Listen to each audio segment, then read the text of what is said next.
If a phone is taken close to a gas cylinder, will it cause it to explode? The answer is no. A phone being close to a gas cylinder will not directly cause it to explode under normal circumstances. However, there are some situations where a phone could contribute to an explosion. 1. Gas leak plus spark.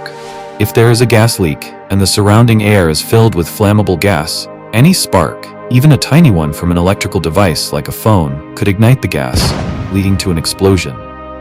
2. Overheated battery.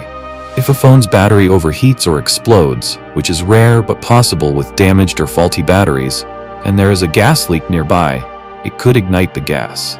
So in everyday use, a phone is not a significant risk near a sealed gas cylinder. However, in areas with a gas leak, it's best to avoid using electrical devices, including phones, to minimize any risk of ignition.